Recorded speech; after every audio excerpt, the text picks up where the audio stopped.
Thousands of students gather in a large stadium for an important entrance exam. A man stands before the crowd and explains the extreme difficulty of the Hongji class. As the students move toward the testing area, Chengdu appears in the hallway. The surrounding students notice him and whisper about his 2-year absence. A group of 3 students blocks Chengdu's path. The leader puts his hand on Chengdu's shoulder and mocks him for returning after so much time away. Chengdu looks back calmly and tells the student to focus on his own exam. He then grabs the student's hand with a very strong grip. His friends quickly step in to stop a fight so they do not get disqualified. They pull the leader away and leave the area. Later, Chengdu sat at their desks in a large computer room to begin the written exam. The bully thinks about a plan to injure Chengdu during the upcoming test. Chengdu ignores him and focuses on his monitor. The screen asks for a brief history of the current world. Chengdu begins to type the answer. In the year 2842, an alien civilization invaded Earth. Humans fought back using nuclear weapons, which killed 5 billion people. Instead of dying from the radiation, the surviving humans began to evolve and break their physical limits. On the 27th of August, 2860, all adults reached level 2. This event marked the start of the High Martial Calendar. Warriors using fire and large swords to fight monsters. These figures established the New World Order. Chengdu finishes the remaining questions about world policies. He moves his mouse to the Submit Exam button and clicks it to finish the first part of the test. He sits at his desk and remembers his 2-year absence. Blue energy flames appear around his body as he explains that he was not in a coma. Instead, he had been entering a strange dimension that granted him spiritual power and a photographic memory. He stands up and leaves the exam hall to prepare for the martial arts portion of the test. He returns home and greets his father. As he walks inside, his sister picks up his dropped exam ticket from the floor and warns him to be more careful. Later, the family sits together at the dinner table. His father holds up a small bottle of vitality powder. He explains that he bought it to help boost Chengdu's scores for the Hongji class exam. Chengdu looks at the bottle and says he can pass without using it. His father places a hand on Chengdu's shoulder and tells him not to worry about the cost. He says the family will always find a way to make money to support his dream of becoming a martial artist. Chengdu smiles at his father and quietly agrees. In his room, he looks at the bottle of vitality powder. He thinks about how much money his father spent on it. He knows he must become a martial artist to keep his family safe. He sits on his bed and closes his eyes to meditate. A blue flame appears between his hands as he enters a deep sleep. He wakes up in a cold world made of ice and giant blue crystals. He stands in the snow holding a long sword. Every time he sleeps, he comes here to fight monsters. He explains the rules of this space. If the monsters destroy the crystal, he will stay in a coma for the next day. If he dies while fighting, he wakes up with more energy. Defending the crystal increases his spiritual power and makes his memory stronger. A blue screen appears in the air. It says the next wave of monsters will arrive in 30 seconds. Only the first victory of the night gives him rewards. Chengdu grips his sword as more monsters appear. He moves quickly and slashes through them with orange streaks of energy. Chengdu stands amidst the debris, his face covered in bruises and sweat. He calls out to open his status panel. A system screen appears showing his current stats and progress. His life intensity is level 5.1 and his strength is 1,100 pounds. A warning message flashes announcing that the 5th wave of monsters is arriving. A massive red dragon with glowing eyes appears and roars. It releases a powerful blast of fire from its mouth. Chengdu runs across the cracked ground to escape the flames. The dragon then strikes with a giant sharp claw. Chengdu jumps into the air and narrowly dodges the attack as the claw slams into the earth.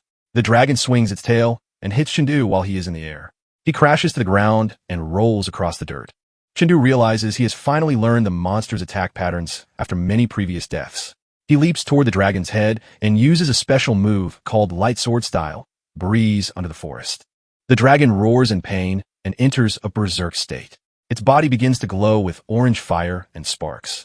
Chengdu holds his arm and notes that he was careless, but is not badly hurt. The monster opens its mouth and roars again. Chengdu runs forward with his sword. He leaps over the red dragon's head as it tries to bite him. He quickly slides underneath the dragon's body to avoid a blast of fire. He notes that his smaller size gives him the advantage of agility. He jumps high into the air and spins his body. He brings his sword down in a powerful vertical strike. A bright blue beam of light follows the blade. The sword cuts deep into the dragon's head, causing blood to spray. The dragon collapses to the ground with a heavy thud, creating a cloud of dust and debris. Chengdu lands on the monster's back and stands over it. a system notification congratulating him for defending against 5 waves of monsters. He gains 1 level of mental power and receives a rare technique called the Void Immortal Visualization Method. Chengdu looks sweat-drenched and surprised as he realizes the value of the reward. He explains that this method allows a person to actively train their mental power. A new screen flashes a warning. It states that the next wave of monsters will arrive soon. Chengdu breathes out a puff of air and narrows his eyes. In the distance, a large group of 30 monsters emerges from the shadows. Chengdu notes that their power level is much higher than his own. He admits that he cannot pass this level yet.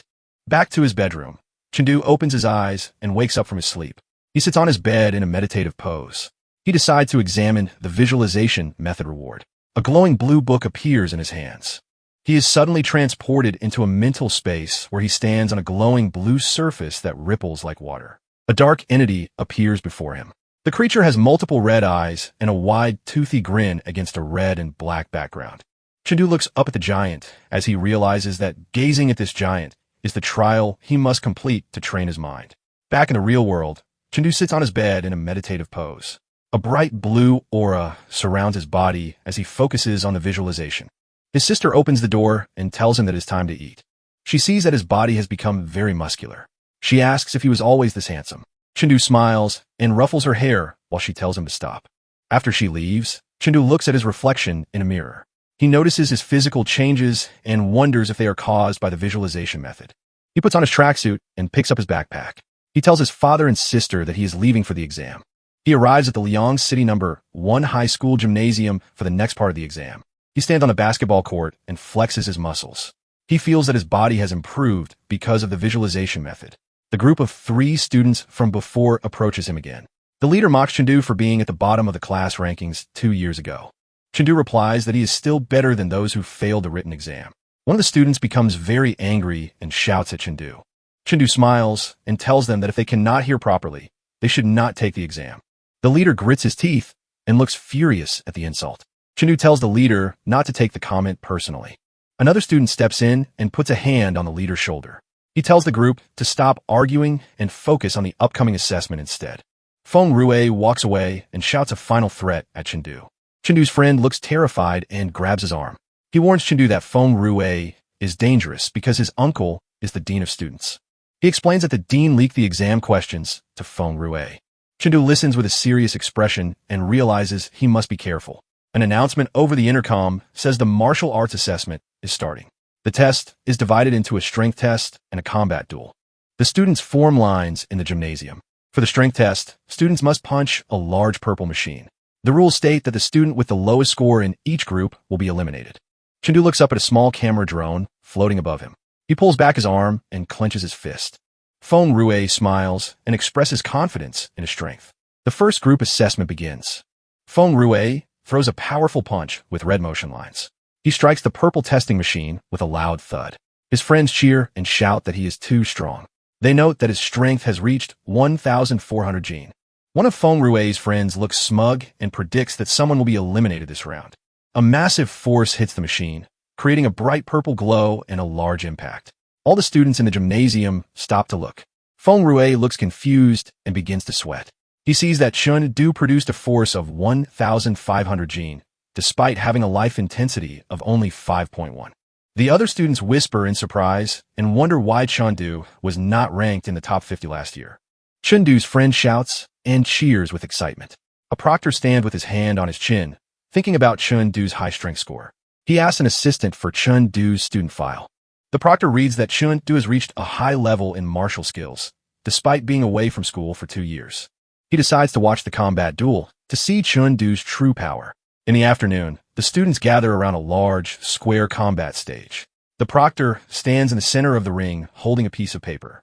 He calls out the names for the next combat duel. He announces that Chengdu will fight against Feng Rue.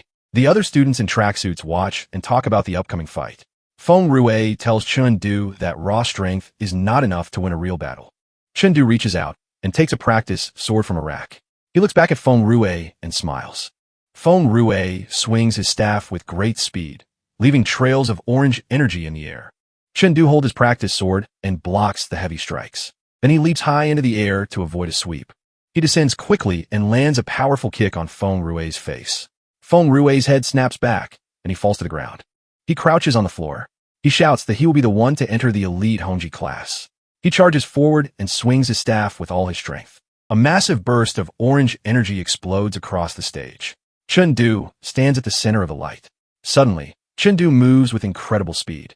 He slashes through the orange energy with bright blue light from his sword. Feng Rue shouts at Chun-do and slams his staff down with great power. It shatters the ground and sends rocks into the air. Chun-do watches the attack and thinks that fighting people is different from fighting monsters. Feng Rue swings his staff again while surrounded by orange energy. Chun-do moves quickly and strikes back with his glowing sword. A large explosion of blue and orange light covers the stage. Chun-do appears behind Feng Rue with a blue trail of energy. Feng Rue looks terrified and sweats as the blue light hits him. He coughs up a large spray of blood and falls back. Feng Rue reaches behind his back to grab a hidden dagger from his waistband. Chun-do lands a series of fast strikes on Feng Rue. He finishes with a powerful punch to Feng Rue's face.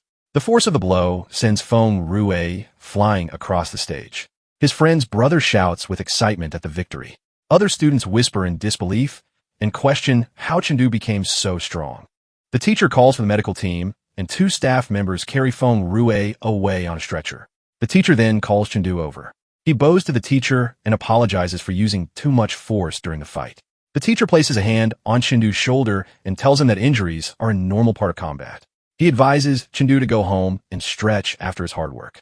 The proctor tells an AI assistant to call the principal. Chun-do walks through a quiet hallway. He realizes his family will not be home for a while. He approaches a large white machine called a virtual combat capsule. He explains that the school provides these to all students for training. Inside, a user can fight virtual opponents of similar levels. He mentions that his rank is currently bronze. He is focused more on fighting monsters in the crystal space than in virtual combat. He thinks about Feng Rue and the potential trouble he may cause.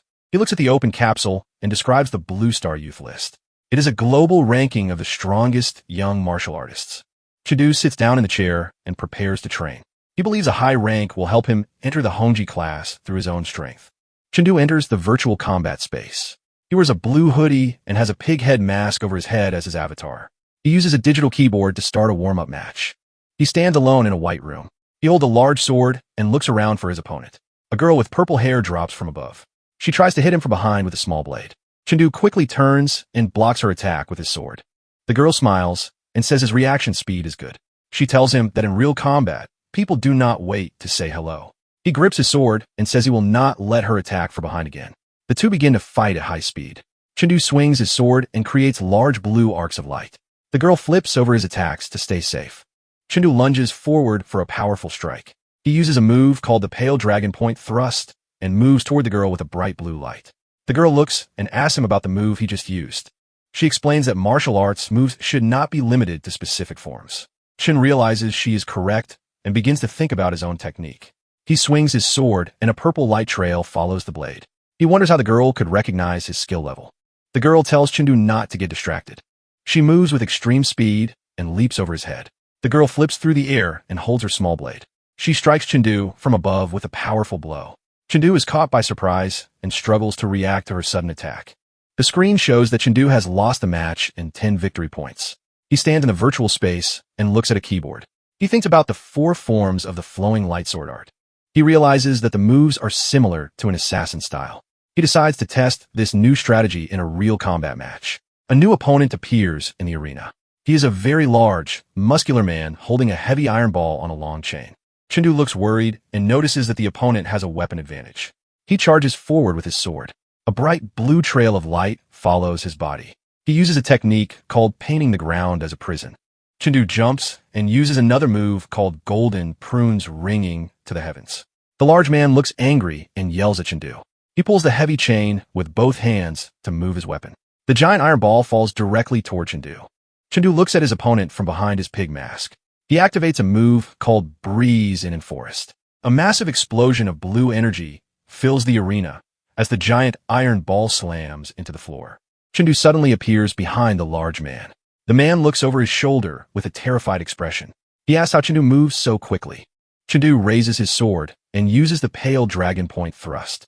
The screen announces that TSK Bear has won the match. Chun-do receives 10 victory points. He stands alone in the white room and looks down at his practice sword. He thinks about the move he just performed and questions the nature of sword skills. He thinks about the nature of combat. He realizes that a sword should be used with flexibility and calls it an undefined weapon. Several blue system screens appear in front of him. They show his flowing light sword art improving from 89% to 90%.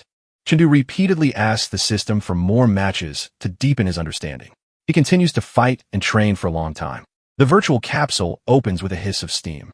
Chindu sits in the chair, drenched in sweat. He looks exhausted and says that he is very hungry. Suddenly, the device on his wrist beeps. A blue system message appears congratulating him for entering the top 10,000 of the Blue Star Youth list. Chindu looks surprised as he reads the notification. He asks the system to expand his ranking details.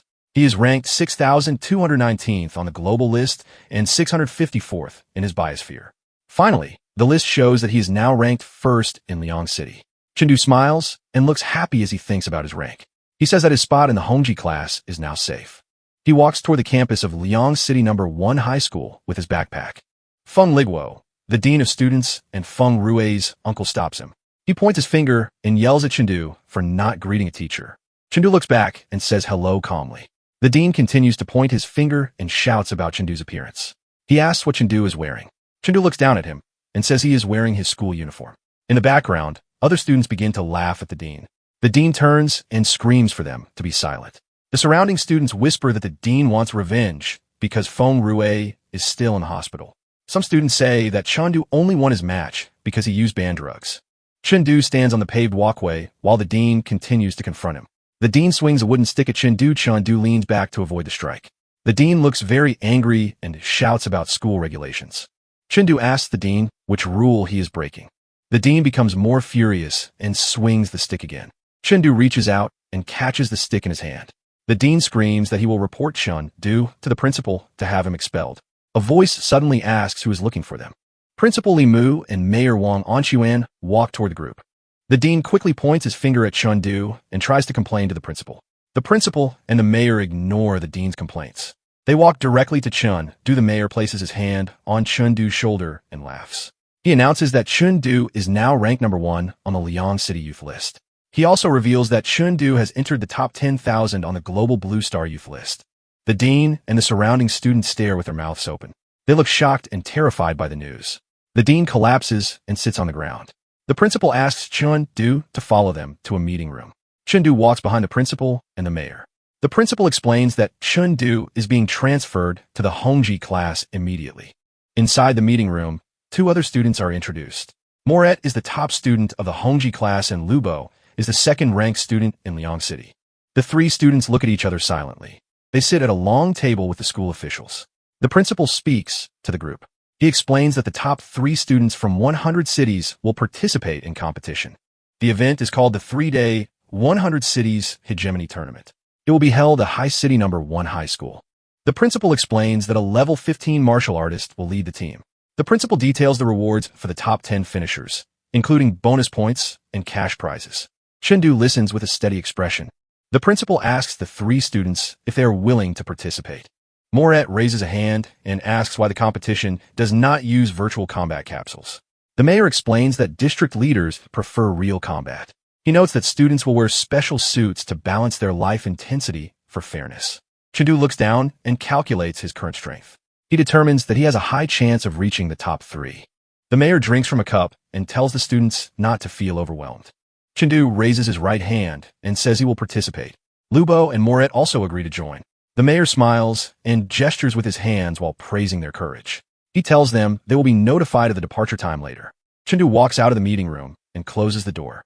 He thinks about his family and his desire to provide them with a better life.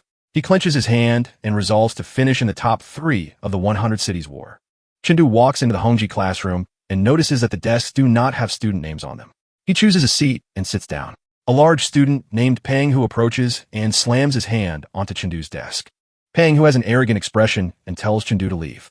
Chindu thinks to himself about how the student is trying to bully him.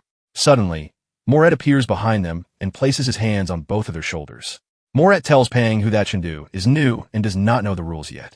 Chindu looks surprised and begins to sweat, realizing that Moret moves silently and has a much higher power level.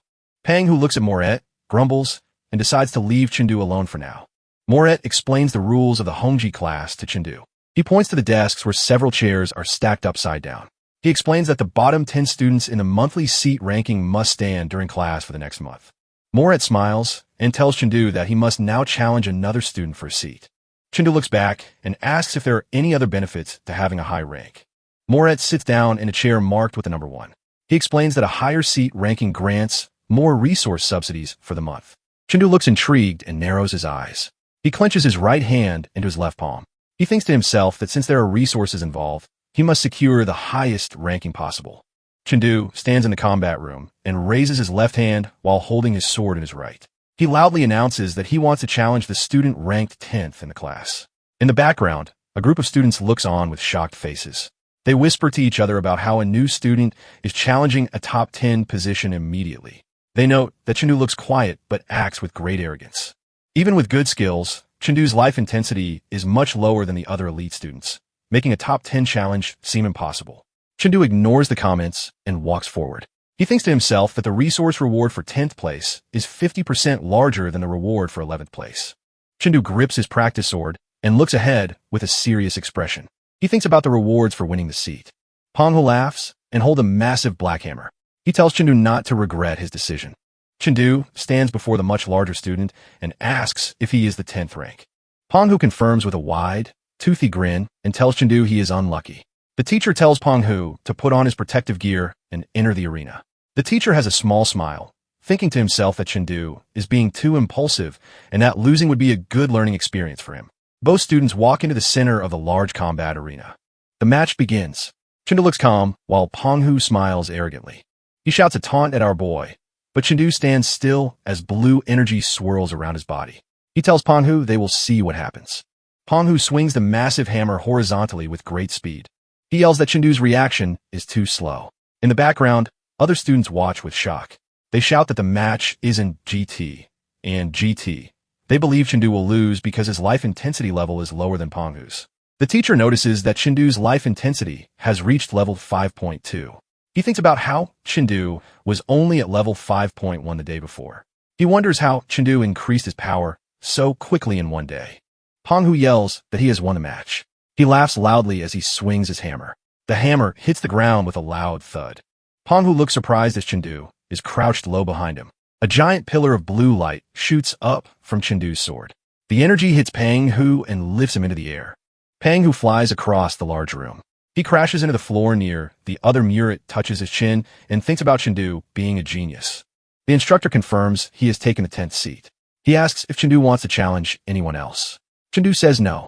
He thinks to himself that the resource rewards do not increase enough to justify more fighting.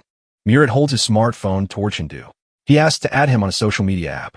In the background, many other students raise their hands and shout that they want to add him too.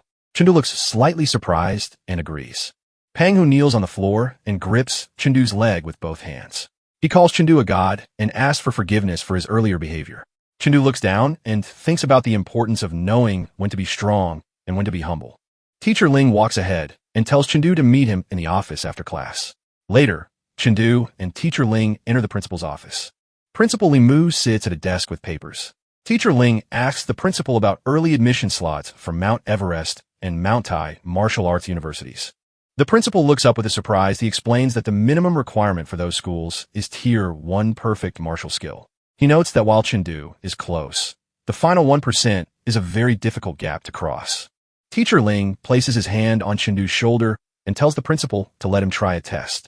The principal sighs and points toward a testing instrument at the back of the room. He explains that the machine's maximum limit is Tier 1 high stage. Teacher Ling tells Chindu to recreate the specific attack he used during the seat ranking battle. Chindu stands in front of the machine. He holds a black practice sword. He narrows his eyes and focuses on the target. He lunges forward with great speed. He performs a move called the Pale Dragon Point Thrust. A massive explosion of blue energy and light hits the machine. The force of the strike shatters the equipment into pieces. Teacher Ling looks at the wreckage in surprise. He notes that Chindu was at a lower level only yesterday. He realizes the boy reached Tier 1 perfect overnight. Chindu looks at the shattered machine and touches the back of his head. He looks worried and apologizes to the principal for breaking the instrument. He speaks loudly to the principal, calling Chindu a combat genius. He gestures with his gloved hands toward the boy. The principal strokes his beard with a white, gloved hand. He looks thoughtful and impressed. He declares that Chindu is an absolute martial arts genius and must be prioritized for training. He orders that Chindu's training resources be set to those of the first-ranked student. The principal looks at Chindu and explains the early special admission process. He tells Chindu to strive for a top 3 finish in the 100 Cities Hegemony tournament. Chindu raises his right hand and asks for a definition of special admission. The principal explains that to enter the top 8 famous schools, a student must reach a life intensity level of at least in GT and GT. Teacher Ling explains that reaching level 6.5 before the entrance exam is very difficult, but special admission only requires tier 1 perfect skill. Chindu tells the teacher he wants to attend Mount Huang Martial Arts University. Teacher Ling looks surprised because the top schools offer similar. Chindu explains that he wants to stay close to home so he can protect his family if a crisis happens in Liang. Teacher Ling looks at Chindu with a seriousness, noting the boy's great sense of responsibility at a young age. Chindu smiles and thanks the teacher and principal before leaving the office. He walks through the school gate and joins the crowd of students on the sidewalk.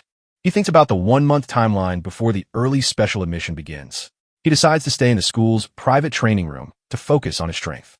As Chindu crosses a street, he considers using specialized medicine to increase his life intensity level. He looks up at a large building and thinks about the 3 major organizations in the world. The first is the Extreme Martial Palace, which fights alien civilizations. The second is the Technology Martial Palace, which focuses on improving human strength through science. The third is the Martial Artist Alliance, which is responsible for keeping public order. Chindu tells the attendant he is ready for the endurance test. He stands inside the large testing machine. The machine activates and glows with light. Afterward, the attendant looks with a confused expression. Our boy walks away and adjusts his backpack. The attendant calls the technical department on her phone. She tells them the machine seems to be broken because the student had no reaction. Chindu goes to his private training room at school. He sits on the floor in his blue tracksuit. Chindu holds 3 small blue pills in his palm. He calculates that taking 3 pills at once will make the pain 10 times stronger. He decides to swallow all 3 pills together. Blue lightning surrounds her. He grits his teeth and looks in pain as electricity sparks across his body. After the light fades, he wipes sweat from his face and exhales. A screen appears. It shows that his life intensity has increased from 5.2 to 5.3. Chindu stands up and looks at his hands. He thinks about reaching level 6.5 to secure his future. He looks at a small box on the floor. Most of the pills are gone. He calculates that his current supply will only last 5 days. He sits back down against the wall and realizes he must win the upcoming tournament to earn more money for medicine. The side effects of the pills make his body feel heavy and frozen. He decides to train his mind since he cannot move his muscles. He closes his eyes to enter the crystal space. He remembers fighting large monsters called green firefly giants all night. Afterward, he arrives at the Hongji class to receive his new resources. A teacher with long red hair and glasses named Yadi enters the room. She is a member of the Martial Artist Alliance. She stands at the front of the classroom and slams her hands onto the desk to get everyone's attention. She explains that her life intensity is above level 15. The teacher begins a lesson on mental power, how physical strength is normally spread throughout the body. She explains that mental power allows a person to concentrate all their strength into one in GT and GT. This technique is called mental power attachment, and it increases explosive power. She warns the students that mental power is very limited until it reaches tier 10. She advises the class to focus on their life intensity levels for the upcoming college entrance exam. The teacher tells all the students to stand up for a test. She holds a short purple flute in her. She calls the test the Song of Exhaustion. She will use the music to measure the mental power of each student. Finally, she looks toward. She tells him he can choose to skip the test because it will not affect his exam. Chindu stands in the middle of the classroom. The teacher looks at him and offers him a choice to participate in the mental power test. The teacher lifts the purple flute to her lips. She prepares to play the Song of Exhaustion. The other students look determined. Some smile as they wait for the test to begin. The teacher plays her flute. Purple energy and music notes flow around the room. Suddenly, a large purple shadow appears. Chindu realizes he is in a mental illusion. He calls it physical hypnosis. He moves quickly to attack the shadow. He jumps high and hits the monster with a strong kick. Purple light explodes across the screen. Back in the classroom, Chindu remains standing. He does not look hurt. And GT. The teacher stops playing the flute. She looks very shocked. She wonders how Chindu stayed so calm during the test. Chindu closes his eyes and smiles as the purple energy fades away. The teacher notices that Chindu's mental power is very strong. She raises her flute and increases the mental pressure to a higher level. And GT. Purple energy glows around her body as she plays. In the classroom, many students begin to collapse as they tremble and sweat on the floor. They look exhausted and say they cannot hold on any longer. The teacher is surprised that Chindu is still standing. She wonders how he has such talent despite his poor family background. Even the top-ranked student, Merit, falls to the floor in pain. The teacher opens her eyes wide in shock. She decides to increase the mental pressure to level 8. In the illusion, a massive purple giant looms over Chindu. The giant clenches its fist and strikes with great force. Chindu feels a heavy weight from the pressure. He sweats and breathes hard as he pushes back. He manages to stand up straight and GT. The teacher watches him closely. She thinks he has amazing talent and mental power. They move to the principal's office. The teacher and Ling talk to the principal. The principal's body shakes with shock at his desk. And GT. He hears that Chindu has both martial and mental talents. He says Chindu could become a soaring martial artist who can fly. He thinks the top 8 schools are a waste of Chindu's skill. He wants Chindu to attend Black Dragon University instead. Ling calls Chindu into his office. Ling sits behind a desk filled with books and monitors. Chindu sits in a chair across from him. Ling asks if Chindu knows about Black Dragon University. Chindu says he only knows it is a top-tier school. Ling explains that the university does not take regular students. They only choose the best geniuses who can reach the highest levels of power. And GT. The teacher explains the requirements to become a soaring martial artist. This rank requires a life intensity of 9.9 and mid-stage martial arts skills. He notes that many students cannot afford the expensive medicine needed to reach this level. Chindu then looks at the teacher and says he will try to enter Black Dragon Martial Arts University. And GT. In his mind, Chindu feels worried. He does not want to leave his family. He thinks this departure might be a permanent parting. Teacher Ling places a hand on Chindu's shoulder to encourage him. He tells Chindu to use the other top schools as a safety net while he aims for the best university. The 100 Cities Hegemony Tournament is only 1 month away. Inside a house, a hand holds a plate of food. A voice calls out that breakfast is ready. Chindu responds to the call and begins to walk toward the meal. His sister eats breakfast and observes her brother. She notices his figure has improved and he looks more handsome. Chindu tells his parents and sister that he will live at the school starting today. He explains that he must focus on his strength to prepare for the tournament happening in 1 month. His mother looks concerned and tells him to watch his health, so he does not faint. His sister looks surprised and asks how he can get a room after the school year has already started. Chindu smiles and explains that as a student in the Hongji class, the school gave him a private martial arts room. He says the room has a specialized area for him to rest. His father smiles and gives a thumbs up. He tells his son to keep improving and to ask for anything he needs.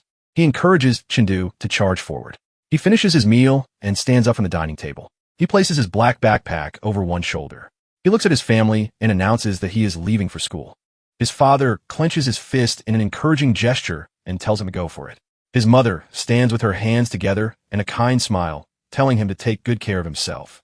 His sister smiles at him and tells him to work hard and win first place. Chindu walks through a hallway as he looks at a list of items the school provided for him. These items include 90 bags of chi blood milk, 30 chi blood pills, and 4 bags of powder. He calculates that these resources are worth at least 50,000 yuan. He thinks to himself that martial arts is a sport for wealthy people. He places his hand on the glowing screen as he is active and unlocks the door. He stands in front of his new private training room and resolves to spend all of his time from now on focusing on his classes and his physical training. Inside his private training room, he speaks to his AI assistant and orders the AI to increase the gravity in the room to 5 times the normal amount. The AI responds, "Yes, master." Blue energy comes out from Chindu's body, and he grits his teeth and grips his sword. He thinks to himself that the pressure feels like 15 adult elephants are pressing down on his body. He says it will be interesting to fight a machine under these conditions. A screen announces that the 4th round of practice is starting. A giant training robot with glowing red eyes and large red boxing gloves appears in front of him. The robot swings a fast punch toward Chindu's head. Chindu knows that in this environment, a single mistake could tear his muscles or break his bones. He decides that he cannot block the robot's attacks directly. The training robot suddenly changes the path of its punch midair. Chindu leans his body back to avoid the strike. A status screen appears on the robot's face. The screen says his evasion efficiency is 87%.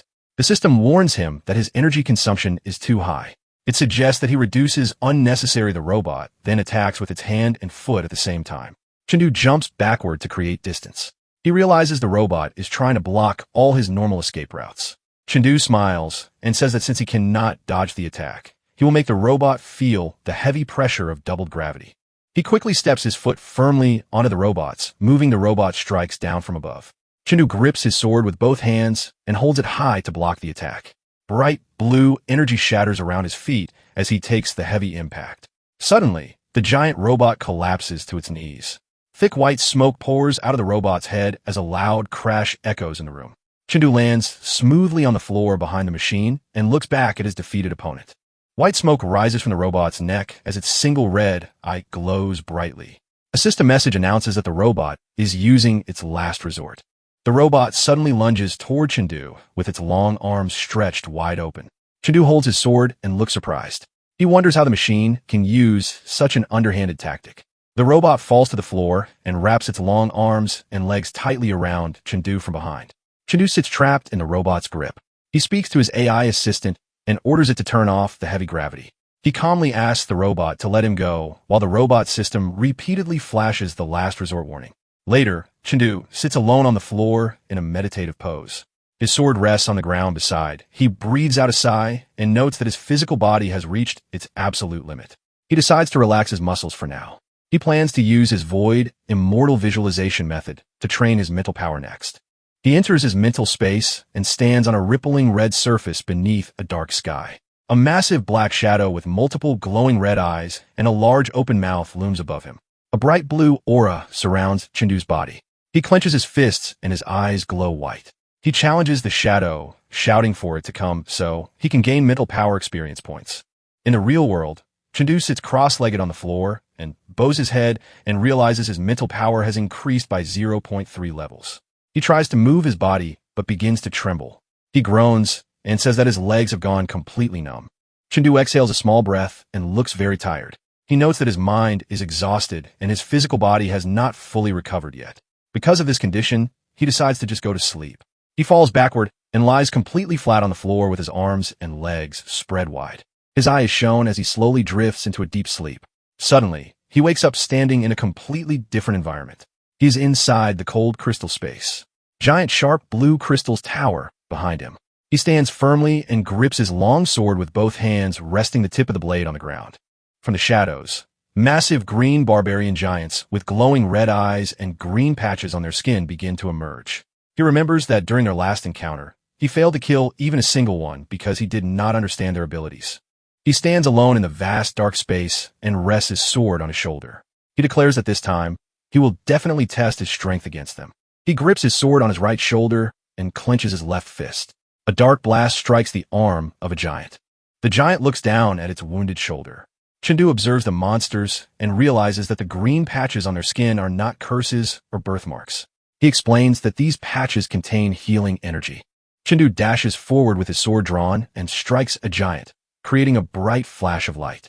He notes that the green barbarian giants only have high health and no other special abilities. He determines that if he destroys their green patches first, the monsters will no longer be a threat. He holds his sword ready and declares that now is the time to strike. He brings his weapon down with great force. And GT. The giant monster falls backward and crashes to the floor. A massive explosion creates a cloud of dust and debris. Chengdu stands firmly as bright blue energy flows from the tip of his sword. He notes that his body feels incredibly light. He decides to continue his heavy gravity training as soon as he wakes up. He dashes forward at high speed. He thinks to himself that if he continues to train this way, he will definitely reach the top 3 in the 100 Cities Hegemony Tournament. After some time, he arrived at High City. The highly anticipated day of the 100 Cities Hegemony Tournament has finally come. Inside a grand hotel lobby with high gold ceilings, Chengdu looks around in awe.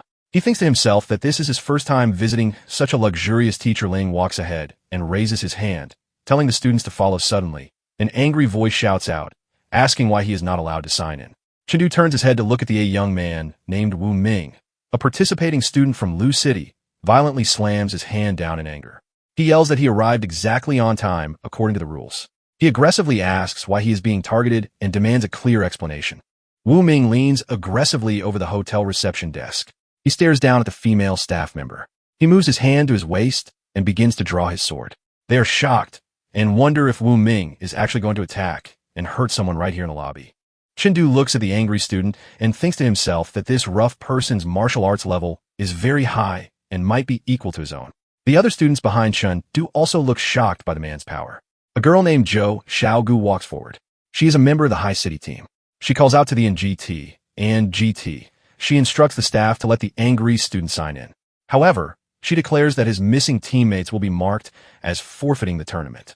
Zhou Xiaogu stands on a high glass balcony overlooking the lobby. The crowd of students looks up at her and points. They whisper with excitement and call her the Sea Princess. The students say she looks much more beautiful in person than in her pictures online. Chindu looks confused and repeats the title, Sea Princess. The student in the beanie smirks at him. He assumes Chundu is attracted to her and tells him to give up immediately. He explains that the girl's name is Zhou Xiaogu. She is the only daughter of the principal of High City No. 1 High. He says her family power, wealth, reputation, and personal talent are all at the highest level. He tells Chundu that he has no chance with a girl of her suddenly. Chundu opens his eyes wide in shock. He remembers where he saw her face before. Zhou Xiaogu leans her arms on the balcony railing and looks down. Chundu realizes she is the exact same person who used a sneak attack to defeat him in the virtual combat capsule. He remembers her username was the little girl selling nuclear bombs. He is surprised because he thought her virtual face was just a computer generated. He realizes her face is exactly the same and notes that she is very beautiful in the real world. The student tells Chundu to stop daydreaming. Chundu smiles slightly and looks forward with an excited expression. He thinks to himself about meeting his online rival in real. He believes she will not recognize him. He remembers that her martial arts skills were one step ahead of his in the past, having already reached Tier 1 perfect. He wonders how strong she is now and feels glad he decided to come to the tournament. And GT. The scene changes to a hotel room numbered 301. Inside, a teapot steams on a small stove. Teacher Ling sits on a sofa and pours tea. Chundu and the two other students sit on chairs across from him. Teacher Ling tells the group that the tournament rules are different this year. He explains that before the normal elimination rounds begin, there will be an extra event called the Badge Scramble Battle. One of the students asks about the Badge Scramble Battle, wondering what the new event will be. Chundu asks about the specific details of the new tournament rule. Teacher Ling states that the tournament will last for 3 days and consists of 3 rounds. The first round is called the Badge Scramble Battle and will take place in a forest. The students have a 30-hour time limit to find specific badges. These badges have the words High and Martial written on them. Teacher Ling explains that after collecting the badges, the teams must travel to the end point. The number of teams that arrive with the badges will determine who passes the round.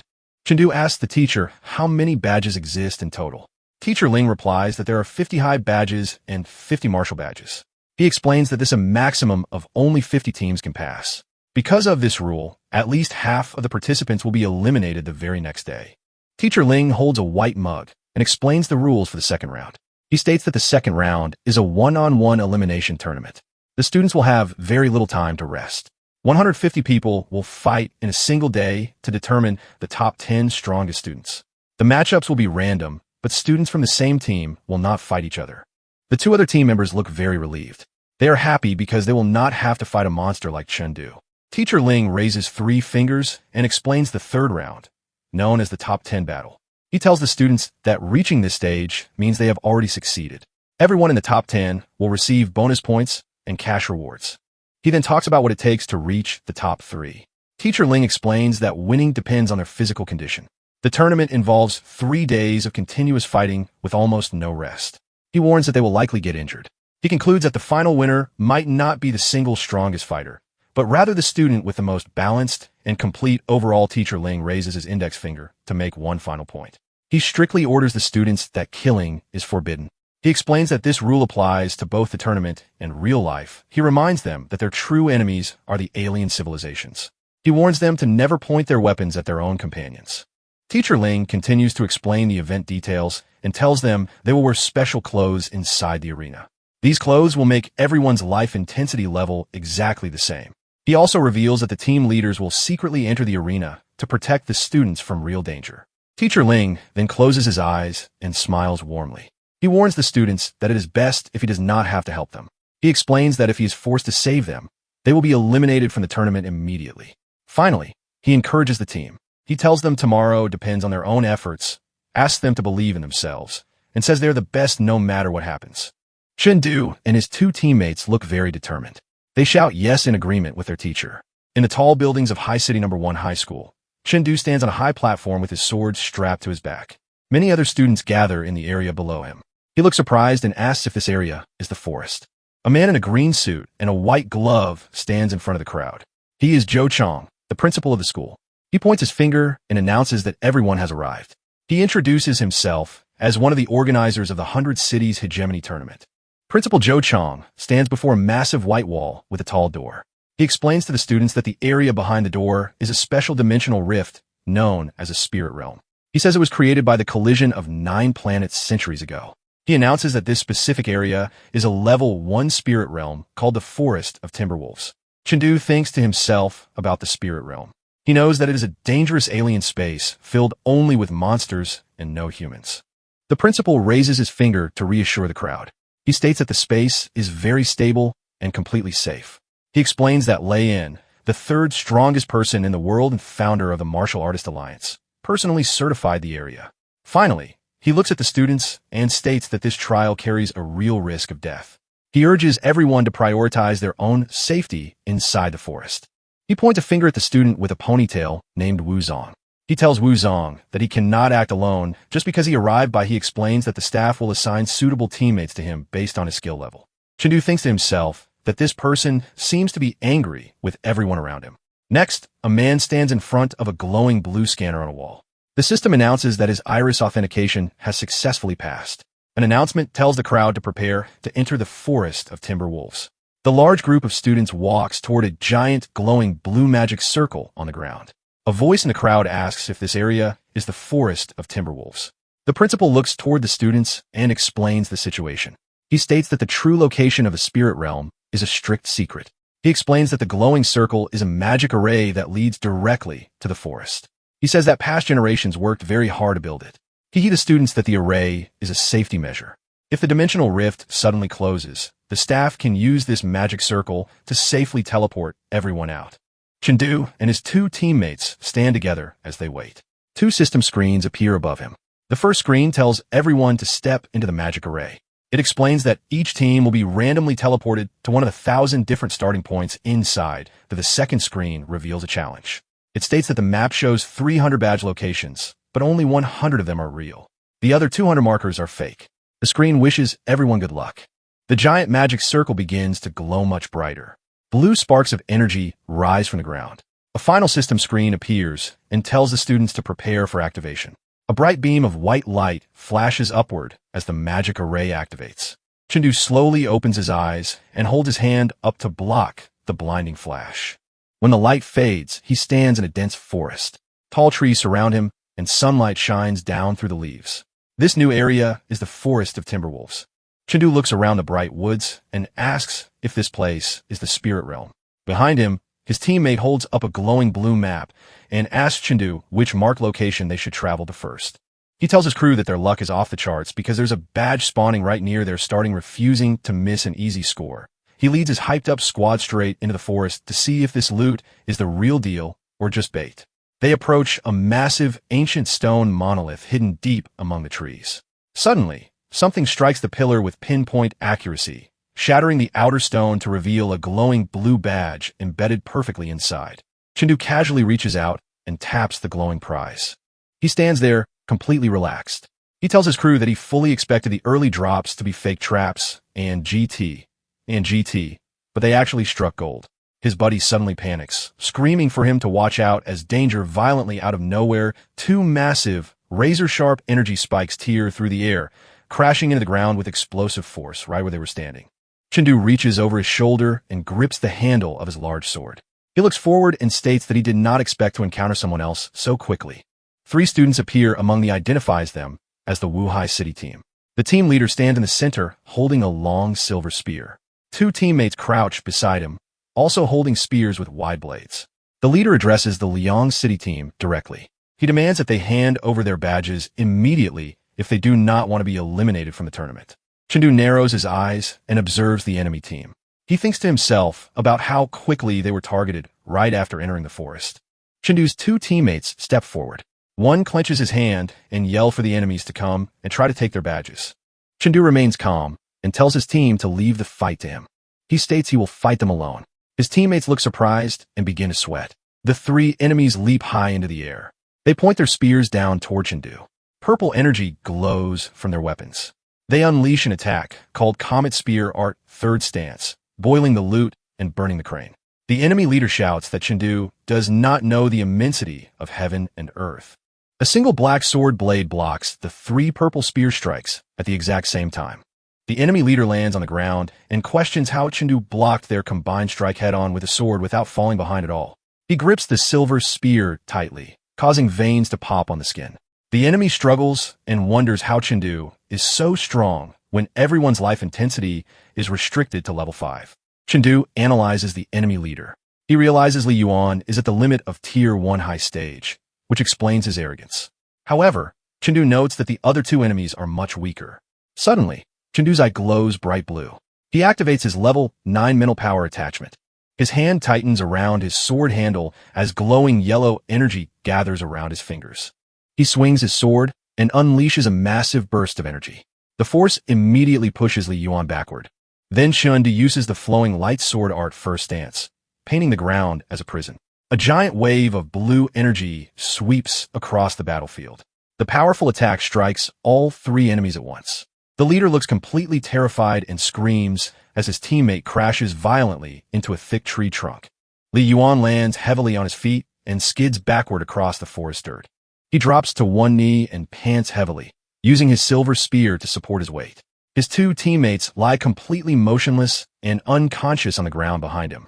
Sweat drips down Li Yuan's face as he grits his teeth in anger and thinks to himself in frustration, wondering how Chengdu's sword could possibly strike with more weight than his own heavy spear. He questions exactly how much physical strength Chengdu truly possesses. And GT. Chengdu makes a tactical decision and thinks to himself that he must take down the strongest opponent first. Chengdu dashes forward with extreme speed. He thrusts his sword toward Li Yuan and calls out his next attack. The flowing light sword art Second Stance.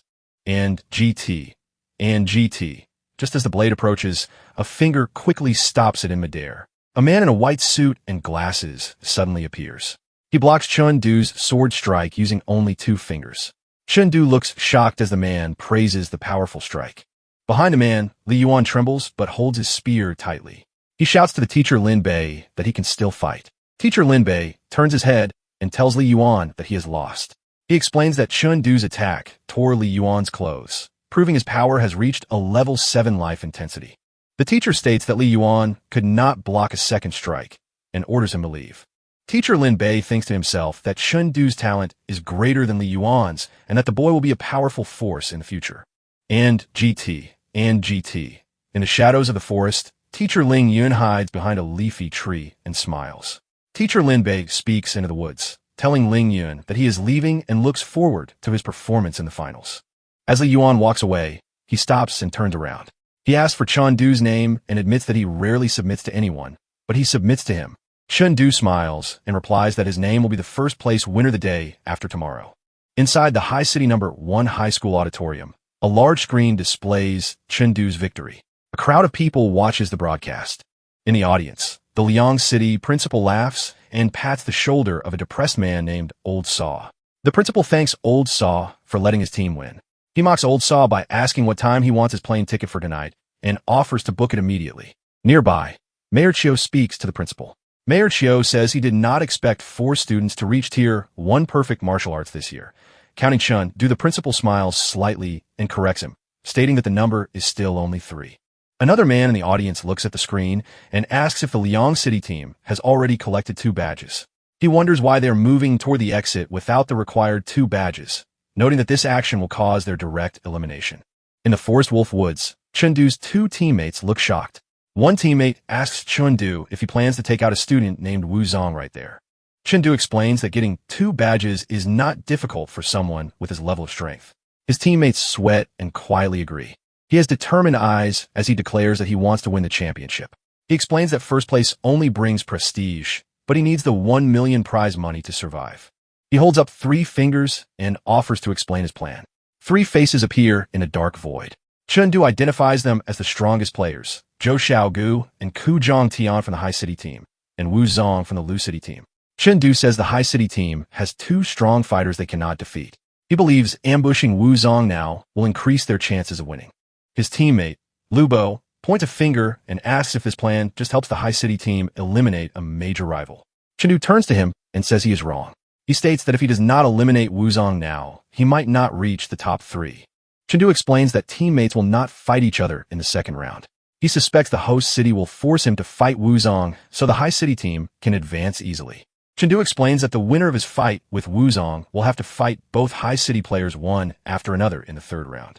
He asks his teammates if it is possible for him to defeat 3 highly ranked fighters consecutively in just 2 days. The teammate touches his chin and says this plan feels like dark manipulation. Chengdu admits the plan is unfair to his team. He explains that he cannot guarantee a victory against Wu Zong, and if they fail, they will be eliminated in the first round. The teammate smiles nervously and replies that they already know their own strength and are just happy to participate. He then asks Chengdu how he plans to locate Wu Zong in the large area. The 3 students walk together through a forest. Chengdu explains that because of Wu Zong's arrogant personality and great strength, he will definitely go to the area with the most badges to steal them from others. Chengdu smiles brightly and states that their goal is to wait and block Wu Zong on his path to the exit that has the highest concentration of badges. They stand at the edge of a high cliff looking down into the valley. A loud noise echoes from the ground below them. At the bottom of the cliff, another team of 3 students is currently fighting a giant purple wolf monster. Chengdu looks down with wide eyes in surprise.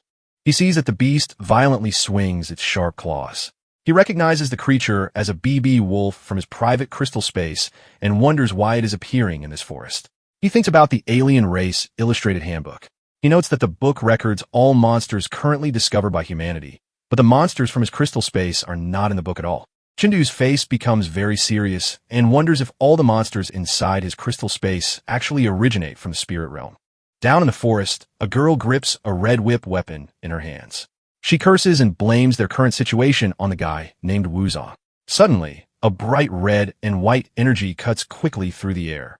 The giant monster roars loudly in the dark forest. A voice calls out warning Xiaomei to run. Suddenly, a bright blue energy slash cuts through the air. The blue attack slices the monster in half right in front of the girl. The girl sits on the ground with her eyes wide open in shock. She looks up and asks if he is her teacher. Chengdu tells her that he heard the name Wu Zong and asks if she has seen him. The student replied that their first mark point was empty. She tells him that while they were walking to the second mark point, they unexpectedly found Wu Zong fighting 10 monsters just like this one.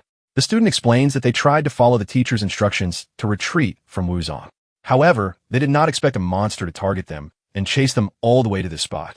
Chengdu looks at the group and asks where the battle is taking place. They point toward a dark area, and it is over there. Chengdu remembers that there are no badge markers in that specific direction. He wonders what Wu Zong is doing in an empty area. Chengdu thinks that this unusual situation means something is wrong. However, he also realizes that if Wu Zong is fighting many monsters, his stamina must be very low. He decides this is a rare opportunity to defeat a strong enemy. He shouts for his team to go. The 3 boys run quickly through the dark forest. One teammate smiles and says they are very lucky to get exactly what they wished for. The other teammate runs beside Chengdu and asks if he has a battle plan. Chengdu tells his teammates not to act rashly when they arrive. He explains that he suddenly has a bad feeling about the situation. He strictly orders them to follow his commands at all times from now on. The 2 teammates look at Chengdu and say, "Okay." The 3 students run together into the foggy forest. The group travels fast through the forest wolf woods. One teammate looks around and asks if they went the wrong way. He states that they have been running for a long time, but still have not seen Wu Zong. Suddenly, a fast streak of blue energy flashes past them. The 3 students stand still and look toward the sudden movement. Chengdu realizes his team has been tricked. Several wolves with glowing red eyes emerge from the darkness. Chengdu lowers his head and explains that the previous group lied about Wu Sang's location. He says the group pointed them this way, so the wolves would kill them, allowing the other team to steal their badges. The teammates stand back to back with their weapons drawn. They realize they are surrounded by 20 monsters in a wolf den. Chengdu notes that these wolves are stronger than the ones in his training space. Chengdu shouts a strict warning to his team. He tells them they must not bleed because the blood will make the wolves go berserk. He instructs them to watch out for the sharp spikes on the wolves' claws. He dashes forward with extreme speed. He strikes a wolf with a powerful burst of blue and white energy as the beast roars loudly. An outside observer announces that the Liang City team has walked straight into a dangerous wolf den. A man says the team walked blindly without checking their map. He believes they will lose to the 20 wolves because only Zhou Xiaogu from the High City team is strong enough to fight them. The Liang City principal looks shocked and nervous. He wonders if Chun-Du will be eliminated in the first round. Old Zhao sighs and says they will likely leave together tonight. Principal Zhou about the students' chances against a medium-sized wolf den. Principal Zhou closes his eyes and replies that their chance is less than 10%. He explains that this test was created to make the students experience devastation. He states that while the cities are safe, the outside world is overrun by monsters and the students must face this reality. The man sweats and asks if the wolves can be avoided. Principal Zhou explains that the badges are placed behind the wolf dens. If students just follow the map, they will walk right into them. He notes that fighting a few wolves is a good test, but the Liang City team is very unlucky to meet 20 at once. The man wonders if their High City team will be safe. Principal Zhou smiles confidently and says the High City team has his daughter and the man's son, so even a large wolf den will stop them. Back in the forest, Chun-Du calmly looks back over his shoulder and says the monster was too weak to withstand a single blow. He thinks to himself that his plan is working. He is glad that he has successfully attracted most of the monster attacks. He believes that as long as the BB wolves do not enter their berserk mode, his two teammates should be able to hold on and survive. His teammates fight a large wolf. One teammate shouts Chun-Du's name in worry. The other teammate tells Lubo that they must finish off their enemies as quickly as possible so they can go help Chun-Du. The teammate leaps high into the air, swinging a glowing blue weapon. He tells Lubo that they will each take on 3 wolves. Suddenly, a massive wave of blue energy sweeps across the dark ground. He announces his next attack, the second stance of the flowing light sword art, golden prongs ringing to the heavens. Chun-Du leaps down from above with his sword glowing bright orange. He uses the flowing light sword fourth form, Azure Dragon Precision Thrust, to pierce a wolf with a powerful burst of blue light. His teammate wears a beanie and struggles to block multiple purple claw attacks from the wolves. He is angry because he always ranked first in his class before, but now he feels like he is becoming a heavy burden to his team during this fierce battle. Chun-Du thinks about his situation and notes that the BB wolves have a life intensity of at least level 5, and the strongest is almost level 6.5. He realizes that even though he can use the power of a level 7, he cannot attack if the wolves do not make a move. Nearby, his teammate Mo Light struggles to dodge fast claw attacks from a leaping wolf. Chun-Du observes the fight and notes that his other teammate, Lubo, is fighting a draw against 3 wolves and cannot help Mo Light. He thinks that his power and speed are still lacking just a bit. He states that if he can improve by another 1% and make his sword a little faster, they might be able to fight their way out. A giant wolf opens its mouth and roars loudly. Another wolf leaps forward to attack. Chun-Du moves incredibly fast and swings his sword, creating a massive web of bright blue lightning. He thinks to himself that his slight lack of speed prevents him from breaking the wolves' cooperative defense. He slashes downward, leaving trails of blue and pink energy in the air. He thinks, good, this is the feeling, as he grasps the new technique. She moves forward and declares that he has finally broken through to Tier 1 Perfect Martial Arts Mastery. A student stands before a wolf and apologizes nervously. Chun-Du shouts an urgent warning to his and GT. He tells them they must leave immediately because the wolves are about to enter a berserk state. The teammate in the beanie hesitates and stammers, but a dark wolf with glowing red energy quickly charges right at him. Chun-Du moves with incredible speed. Blue lightning crackles around his body as he leaps through the air to intercept the attack. Chun-Du lands and stands in front of his teammates with his sword drawn. He instructs them to use this opportunity to retreat while he holds off the wolf pack. He warns them that if they delay any longer, he will run out of the energy needed to protect them. The 2 teammates turn and run away quickly, agreeing that staying would only hold Chun-Du back. Chun-Du is left standing alone, and blood drips from his sword. He thinks to himself that he was holding back his power earlier because he was afraid of accidentally injuring his teammates. He looks focused and relieved and notes that it will be much easier to fight now without any reservations, and he prepares to test the full extent of his strength against the fierce wolf monster waiting in the shadows. A wolf leaps down to attack Chun-Du as an observer notes that Chun-Du's life intensity has reached level 7. The battle is broadcast on a screen in an auditorium. A man with glasses says that Chun-Du's explosive power shows his actual life intensity must be much higher than level 7. Another man adds that Chun-Do's ability to completely suppress the pack of wolves is terrifying. Principal Jo Chang agrees that Chun-Do's strength is terrifying, but he states that the real terror is the boy's bottomless stamina. The man next to him looks shocked to hear this. Another official holding a clipboard explains that Chun-Do has been fighting continuously for almost an hour. The shocked man notes that even a level 10 martial artist would be exhausted by now. He wonders how a student can maintain this fighting state for so long. Principal Jo Chang narrows his eyes and wonders how many secrets Chun-Do is hiding. In the forest, Chun-Do dashes forward surrounded by bright blue energy. He strikes the wolf with his sword. Principal Jo observes that Chun-Do perfectly controls his strength and does not waste a single drop of energy. As Chun-Do's eyes glow blue and he strikes the monster again, the principal realizes that Chun-Do is using this real battle to train and improve his own martial arts skills. He stands on a path covered with the body's wolf monsters. Suddenly, sharp red claw marks slash through the air toward him. He quickly dodges the attack and swings his sword, unleashes a massive wave of bright blue energy. He uses a powerful technique called thundering war drums to strike the dark wolf monster. He thinks to himself that using this continuous attack combination consumes a lot of his energy. He lands against the side of a dark tree trunk and stabs his sword directly into the wood to hold his body in place above the ground. He thinks to himself that he needs to rest and recover his physical strength. Suddenly, he jumps down and faces the creature. He recognizes the specific monster. He narrows his eyes and decides that this monster is the perfect target. He thinks that he will use this beast to test his new power. He dashes forward with incredible speed, and the monster is at level 7 strength. Afterward, Chun-Do stands alone in the center of the dark forest. He thinks to himself that all the wolves in this area have finally been cleared out. He looks down at the handle of his glowing sword. He grips it tightly and decides that he must now go find the boss. He winces in pain, but quickly dashes past the beast and swings his sword covered in bright blue energy and strikes the monster. The monster is pushed back, but immediately counters with a massive red claw attack. The powerful strike hits Chun-Do and sends him flying backward. As he falls, he realizes he must find a way to counterattack, or he will be defeated. The monster lunges again and hits Chun-Do directly in the chest. Chun-Do sweats heavily and blood drips from his mouth and thinks to himself that his sword needs to be faster, stronger, and heavier, and that he must break through his limits. He remembers his happy family smiling together, his hard training sessions, and teacher Ling Yun's encouraging smile. He tells himself that this is more than just a competition. It is the turning point of his life. The monster strikes again, and Chun-Do blocks the claws with his sword.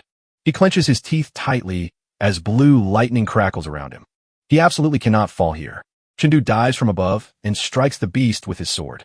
Chun-Do thinks to himself that the feeling of this sword strike seems a bit different. Chun-Do looks up in alarm as red claw attacks fly toward his face from the darkness. The wolf grabs Chun-Do's sword blade with its sharp claws. Watching from a tree branch, the teacher looks worried and thinks that if Chun-Do had not easily trusted others, he would not be in this dangerous situation. The teacher believes this is a good lesson for entering society, but the price of the lesson is too high. The teacher sighs, looks down, and decides that the battle is decided. He prepares to step in and end the fight to save the student. Suddenly, the teacher's eyes widened in shock. He watches in disbelief and thinks that Chun-Do is actually doing something unexpected. Chun-Do stands firmly as bright blue wind and energy swirl around his body. Chun-Do thinks again that the feeling of his sword strike is different. A giant blue tornado of wind erupts around him, blowing the dark wolves away into the air. Chun-Do thinks to himself that the movement of his sword perfectly matches the flow of the wind, and he realizes his attack has truly become stronger.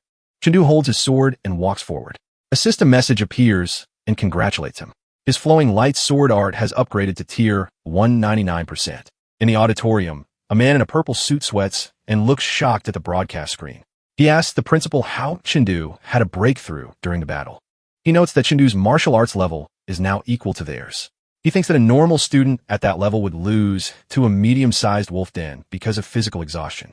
The teacher, with his hands folded together, says Chun-Do's power and speed seem too great for his current level. He tells the group that Chun-Do is using mental power attachment. He suspects Chun-Do's mental power is approaching level 10. The man looks surprised and says Chun-Do has the potential to become a soaring martial artist.